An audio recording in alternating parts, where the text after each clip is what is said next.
Qu'est-ce qui a envie d'intervenir?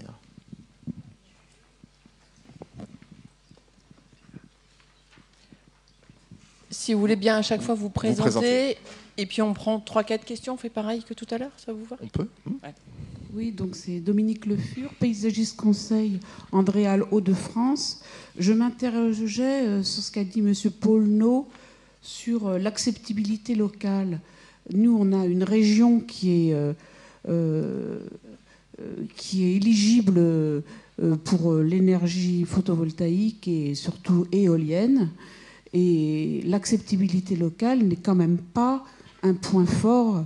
On voit quand même des villages qui sont complètement entourés d'éoliennes qui sont apparues au coup par coup malgré un essai de plan régional de l'éolien, mais qui a été annulé par des recours. On n'a aucun... malgré nos avis qu'on formule, on n'arrive pas à changer ces plans qui sont beaucoup trop près des villages, à 500 mètres ou 1 kilomètre, et qui sont avec une logique d'opportunité foncière. Alors, au lieu de faire des formations coordonnées avec les autres opérations et avec des formes qui fassent des motifs paysagers dans le paysage, parce qu'on ne peut pas les supprimer, c'est à la grappe. Alors c'est la logique de la grappe, ce qui ne veut absolument rien dire. Et là, récemment, ces éoliennes qu'on a eu déjà du mal à accepter à proximité des villages, elles vont passer de 100 mètres à plus de 200 mètres en restant sur place, sans aucune logique paysagère. Alors l'Angleterre, elle a une politique d'énergie éolienne offshore, parce qu'elle a beaucoup plus encore qu'en France de monuments protégés et de paysages protégés. Et donc elle travaille par groupe de 100 éoliennes sur ses côtes. Alors qu'en France, malgré les projets, comme vous disiez, il y a beaucoup de recours, on n'arrive pas à sortir un projet offshore d'une centaine d'éoliennes. D'accord. Donc, ça c'est la première question, acceptabilité sociale. Mais on a dit qu'on prenait 2 ou 3 questions pour que ça s'enchaîne éventuellement. Moi, je m'appelle Loulan Jagadec, je suis étudiante. Et en fait, j'aurais 2 questions à vous poser. Qu'est-ce que vous pensez de l'énergie géothermique? Parce que vous ne l'avez pas du tout abordé dans les différentes présentations. Et est-ce que vous pensez que ça pourrait être utile pour la suite, ou que ça pourrait être utile? Et après, j'aurais une autre question. Vous avez parlé aussi qu'il serait important justement de faire prendre ces prises de conscience à d'autres territoires. Et comment pensez-vous justement que ce serait possible de faire passer tous vos messages pour que justement la prise de conscience se développe et qu'il y ait plus d'actions qui soient menées justement? En organisant des colloques aussi réussis que celui-là, peut-être. Mais ça, c'est pas à moi de répondre. On peut peut-être... Paul, je crois que ça s'adressait à vous, la question de l'acceptabilité. Alors, donc l'éolien, on va dire, c'est à la fois un vaste sujet. Hein. Alors, à Négawatt, je suis bénévole. Et donc, à mes heures perdues, donc qui ne sont pas perdues, j'ai un bureau d'études qui fait des études d'impact pour des parcs éoliens et centrales photovoltaïques, et j'ai 5 paysagistes dans mes équipes. Donc, c'est quelque chose qu'on côtoie tous les jours. Et donc, effectivement, on est sur des aménagements qui sont compliqués. Alors, au Royaume-Uni, ils ont développé l'offshore, mais aussi ils ont de l'éolien terrestre. Nous, en France, on n'a pas fait ce développement-là. Et sur l'offshore, ce que moi je constate qui est en termes d'acceptation, c'est que quand vous regardez le Danemark, vous avez un parc qui s'appelle Middelgrunden, qui est au large de Copenhague. Copenhague, c'est une ville d'1 million d'habitants, et les éoliennes sont à 3 km de la côte, et ça occupe le tiers du paysage de Copenhague. Donc il y a des endroits, c'est cacher ces éoliennes que je ne saurais voir, puis à d'autres endroits, on les accepte. Donc il y a quelque chose qui est complexe, qui est compliqué, qui fait partie, donc il y a un cadre réglementaire, il y a un cadre de développement. À une époque, il y a eu en France des zones de développement de l'éolien, qui ont été toute une procédure qui a été intéressante, puisque c'était des collectivités locales qui choisissaient des territoires. Et donc aujourd'hui, malgré le fait que ce soit arrêté cette procédure-là, aujourd'hui, il y a quand même ce développement dans ces zones-là qui ont été concertées, qui se poursuit. Mais on est en France avec cette couche ZDE qui est une couche supplémentaire. Donc il y avait des procédures qui rajoutaient 2 ou 3 ans, et puis il s'est rajouté des recours, et ça a arrêté totalement le développement de l'éolien pendant un certain nombre d'années. D'où le fait que maintenant on est plus au cas par cas avec les conséquences que vous soulevez. Mais c'est quand même une question intéressante, ça renvoie à la question de l'échelle. On sent bien qu'il y a une dynamique qui peut être portée extrêmement localement, à des échelles micro. C'est les cas suisses et luxembourgeois que vous avez évoqués. C'est vraiment des initiatives. On les a vues aussi du côté agricole, d'ailleurs. Et on pressent que des politiques à des échelles plus larges, intercommunales, voire intercommunales, si j'ose dire, peuvent d'une certaine manière favoriser l'éclosion de ces projets locaux. Mais dans quelle stratégie, de certaine manière, spatiale? Est-ce qu'il y a un moment, effectivement, où on n'a pas besoin d'avoir une forme de co-organisation à des échelles qui dépassent l'échelle locale, même si on comprend bien que l'appropriation, au-delà de l'acceptabilité, c'est l'appropriation qui est en jeu, quelque part, et les développements économiques dont parlait Yannick Régnier. Est-ce que ça peut être que de l'addition de projets micro-locaux? Et sinon, comment on fait système? Pour répondre à la remarque de Benoît Brock tout à l'heure.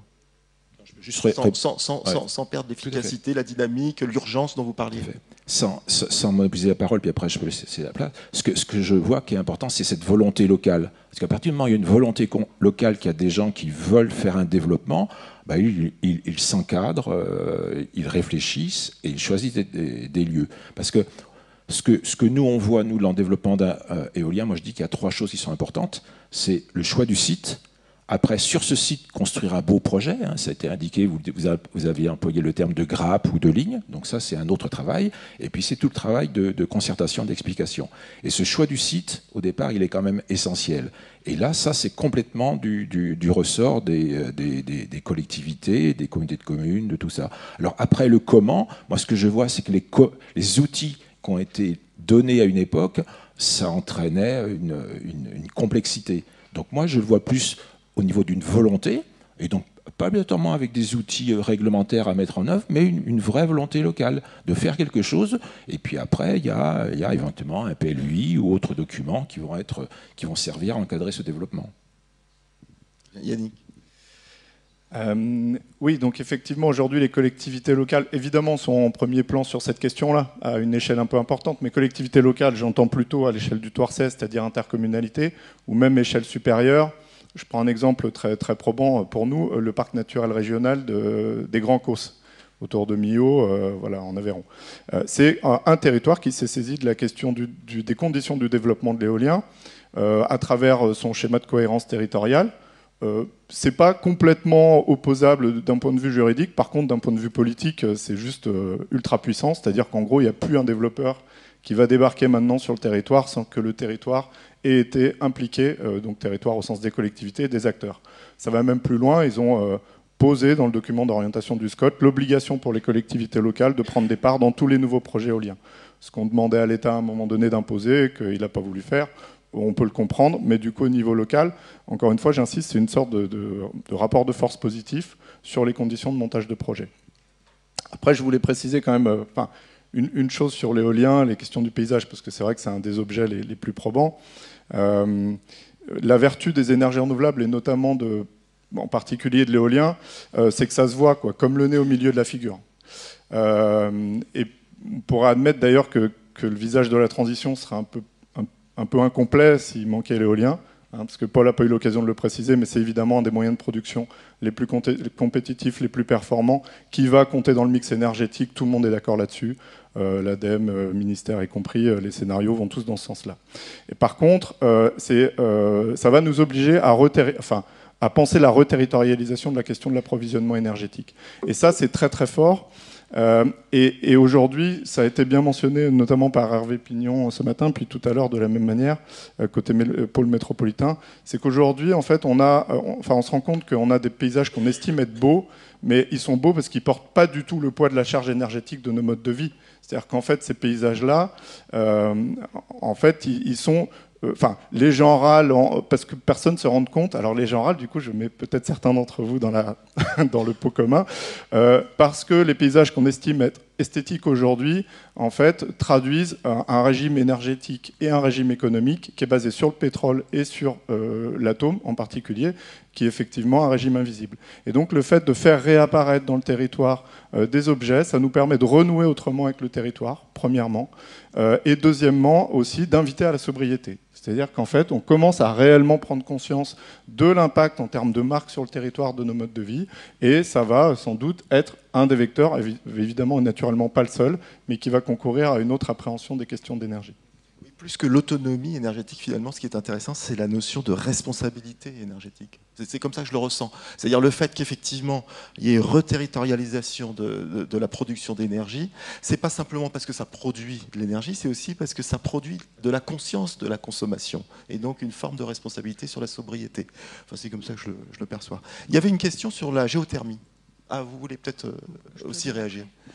Peut-être la position... je ne vais pas dire de la Suisse parce que je ne prétends pas tout connaître, mais il y a eu un projet de forage à Bâle qui a débouché sur un tremblement de terre qui a fait peur à tout le monde.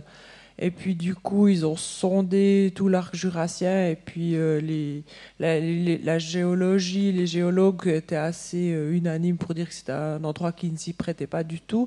Et il y a des tests maintenant qui se font dans la région genevoise. Mais là, c'est vrai que par rapport à la zone karstique dans laquelle on habite, dans le Jura bernois, ça ne s'y prête pas. Il y a des endroits où on n'ose même pas installer des pompes à chaleur. Donc là, on a on n'est vraiment pas, c'est peut-être pas disons le meilleur filon à creuser, c'est le cas de le dire. Et puis peut-être juste, après je te passe la parole pour le Luxembourg, mais par rapport à la prise de conscience ou comment est-ce qu'on répand nos idées d'espace découverte énergie, outre le fait d'être sur le terrain, aussi des compétences d'information. Donc on organise des séminaires, on organise un séminaire les communes suisses et l'énergie éolienne où on invite les communes, on les informe, on dit voilà c'est ce qui se passe. On a aussi le parc Chasseral dont je vous ai parlé, qui est un partenaire, qui a une commission énergétique qui informe les communes. On a des communes qui ont par exemple construit des grandes fromageries sur lesquelles ils ont installé des panneaux solaires, c'était participatif, les habitants achètent une part. Là, on a des patinoires qui se couvrent aussi de panneaux solaires et on essaye d'être un peu un centre d'information parce qu'exactement comme vous l'avez dit, du moment qu'on produit et qu'on voit comment on produit, on va mieux comprendre et respecter et du coup on va économiser ou être conscient de ce facteur d'efficient. Et là, je pense que nous, on aurait aussi plus à faire pour l'économie, mais voilà, du moment qu'on voit ce qu'on produit et comment on le produit, on va un petit peu, à mon avis, mieux économiser. Je ne sais pas si j'ai répondu à la question. Une réaction côté Luxembourg. Je peux juste donner notre trou par rapport à l'utilisation géothermique dans le cadre de projets de bâtiments qu'on fait. Donc nous, on a comme principe de partir à la base de bâtiments qui sont très efficients au niveau de la consommation. Donc ça, dans la plupart des cas, ça ne rentabilise jamais un profondage en profondeur s'il faudrait le faire, mais on peut se limiter à une utilisation géothermique en basse profondeur, donc avec des capteurs géothermiques en corbeille horizontaux ou en tranchée, ce qui permet, si on a des pompes à chaleur, en été, en mode passif, injecter la chaleur qu'on veut pour refroidir passivement les bâtiments dans le sol, donc une sorte de stockage saisonnier qu'on récupère ensuite en hiver pour chauffer les bâtiments. Donc il y a des possibilités qui sont meilleures marché et qui permettent de combiner le chauffage et le froid à l'aide de cette source qui se trouve en basse profondeur. Et d'autres systèmes, on est dans un projet Interreg qui va démarrer l'année prochaine, où il y a un partenaire hollandais près de Maastricht, et ça peut être intéressant pour le bassin minier qui ont aussi d'anciennes cavernes qui ont été remplies avec de l'eau et en combinaison avec un réseau de chaleur basse température, ils utilisent le sol et les cavernes remplies d'eau en sorte de stockage pour y prendre du chaud ou du froid aussi dans les deux directions. Donc ça c'est pour moi des solutions qui sont prometteurs pour l'avenir si on fait ça un peu autrement que la manière classique avec les grands engins où on va en grande profondeur avec des investissements quand même assez lourds. Le futur, ce sera de s'occuper en détail sur place avec les possibilités qu'on a.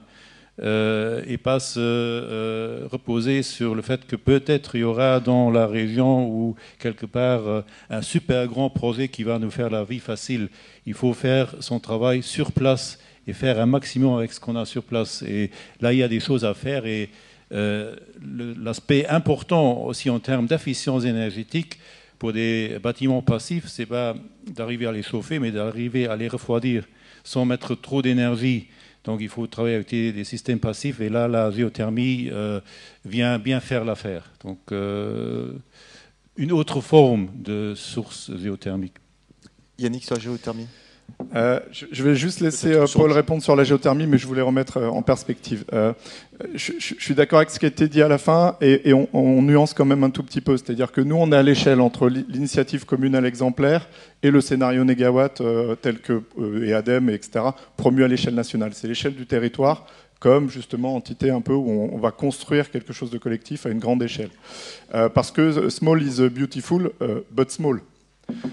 Et là, il y a un problème. Moi, j'ai entendu tout à l'heure, je sentais bien que c'était une boutade, mais c'est important. Je ne connais pas de différence entre un kilowattheure et un térawattheure. La différence, c'est qu'il y en a un qui est 1 million de fois plus élevé que le deuxième. Et en fait, ça, c'est déterminant. C'est-à-dire qu'en fait, les gens, en général, même dans le monde de l'énergie, n'ont pas toujours conscience des ordres de grandeur. Et c'est la raison pour laquelle, d'ailleurs, small is beautiful, not small, était une formule de Christian Couturier qui a, à partir de cette intuition du fait que les gens n'avaient pas en connaissance les ordres de grandeur, mis en place une méthodologie que depuis, nous, on déploie et on diffuse, qui s'appelle Destination TEPOS. C'est un principe de jeu de cartes. On ne demande pas aux gens de connaître les ordres de grandeur. On leur fait identifier, on leur prémâche le travail, on leur fait identifier la conso du territoire, on leur donne des cartes énergie renouvelable, maîtrise de l'énergie, tout ce qu'on peut faire.